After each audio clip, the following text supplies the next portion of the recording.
BTR নির্বাচনে রোমাঞ্চকর মোড়, বিজেপি ইউপিপিএল সম্পর্কে ফাটল, হিমন্ত বিশ্ব প্রমোদ বড় দ্বন্দ্ব প্রকাশ্যে। বিটিআরত সমস্যা হল ভিসিডিসি, দিল্লীৰ পৰা টকাটো আহে, দিছপুৰত টকাটো আহে, ভিসিডিসিয়ে বৰালি মাছৰ দৰে বস্তু।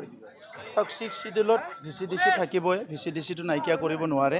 ভিসিডিসিত ইলেকশ্যন পাতিব পাৰে, গতিকে ইলেকশ্যন পাতাৰ কাৰণে সংবিধান সংশোধনী হ'ব লাগিব।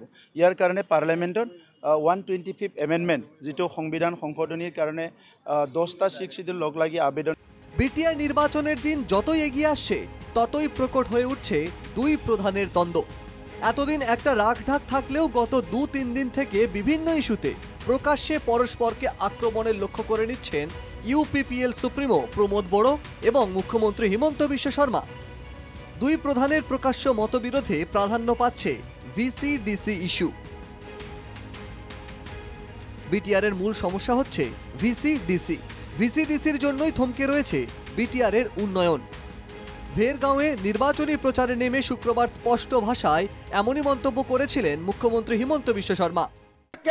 বৰালি মাছৰ দৰে সৰু সৰু মাছবিলাক খাই দিয়ে, গতিকে দুখীয়া মানুহবিলাকে একো নাপায়। আমি ইয়াতে ব্যৱস্থাৰ পৰিৱৰ্তন কৰিব লাগিব, যাতে ভিসিডিসি বিলাক বৰালি মাছৰ জায়গাত মানুহৰ বন্ধু হয়, তার বাবে আমি ব্যবস্থা কৰিব লাগিব। বিটিআরের উন্নয়নের জন্য দিল্লি দিশপুর থেকে টাকা পাঠানো হয় ঠিকই, কিন্তু ভিসিডিসির জন্য সেই অর্থ ঠিকভাবে সাধারণ মানুষের কাছে পৌঁছয় না বলে মন্তব্য করেছিলেন মুখ্যমন্ত্রী। রবিবার তার জবাব দেন ইউপিপিএল সুপ্রিমো প্রমোদ বড়। বিটিআরে ভিসিডিসির কোনো বিকল্প হতে পারে না বলে দাবি করেন প্রমোদ। চাওক, 6 শিডিউলত ভিসিডিসি থাকিবই, ভিসিডিসিটো নাইকিয়া কৰিব নোৱাৰে।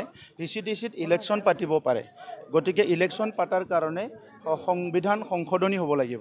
ইয়াৰ কাৰণে পাৰ্লিয়ামেণ্টত 125th এমেণ্ডমেণ্ট, যিটো সংবিধান সংশোধনীৰ কাৰণে 10টা 6 শিডিউল লগ লাগি নিবেদন কৰা হৈছে।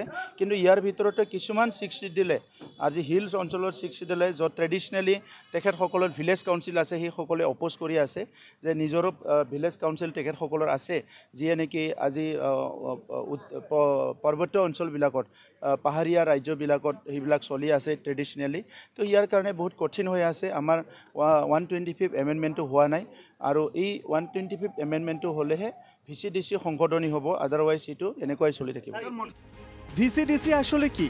কেন ভিসিডিসি নিয়ে দুই প্রধানের দুই মত? কেন মুখ্যমন্ত্রী ভিসিডিসি কাঠামোয় পরিবর্তন চাইছে? কেনই বা প্রমোদ বলছেন বিটিআরে ভিসিডিসির কোনো বিকল্প হতে পারে না? ভিসিডিসি মানে ভিলেজ কাউন্সিল ডেভেলপমেন্ট কমিটি। রাজ্য বা কেন্দ্র সরকারের সব প্রকল্পই ভিসিডিসির মাধ্যমে সাধারণ মানুষের কাছে পৌঁছয়। সংবিধানের 6ষ্ঠ তফসিলেও তার উল্লেখ আছে। নির্বাচনের মাধ্যমে ভিসিডিসিতে পরিবর্তনও করা সম্ভব, তবে তার জন্য সংশোধনের প্রয়োজন আছে। ভিসিডিসি নিয়ে ঠিক কি বলছেন প্রমোদ, আরও একবার শুনে নেওয়া যাক।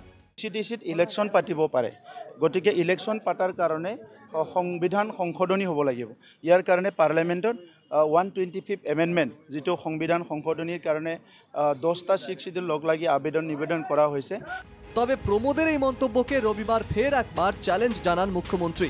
রবিবার বাক্সায় বক্তব্য রাখতে গিয়ে মুখ্যমন্ত্রী বলেন যে ইলেকশন হব দিয়ক, বড়োল্যান্ডত রাইজৰ সরকার চলিব, ভিসিডিসির সরকার আর নচলে। ইয়াতে ভিসিডিসির সরকার নচলিব, রাইজৰ সরকার চলিব লাগিব। প্রধানমন্ত্রীয়ে যদি ঘর দিয়ে আমি ঘর পাব লাগিব, মুখ্যমন্ত্রীয়ে যদি অরুণোদয় দিয়ে আমি অরুণোদয় পাব লাগিব, মুখ্যমন্ত্রীয়ে যদি মহিলাক 10,000কৈ টকা দিয়ে আমি সেই টকা পাব লাগিব। ভিসিডিসির বাহানায় পরোক্ষভাবে ইউপিপিএল তথা প্রমোদকেই টার্গেট করছেন মুখ্যমন্ত্রী। এতে স্পষ্ট যে বিটিআরের এই নির্বাচনেই বিজেপি ইউপিপিএল এর মধুচন্দ্রিমার অবসান। অগপ বিপিএফ এর মতো ইউপিপিএলকেও শেষ পর্যন্ত ভেঙে গুঁড়িয়ে দেওয়ার নিজেদের পরিকল্পনায় সফল হতে চলেছে ভারতীয় জনতা পার্টি।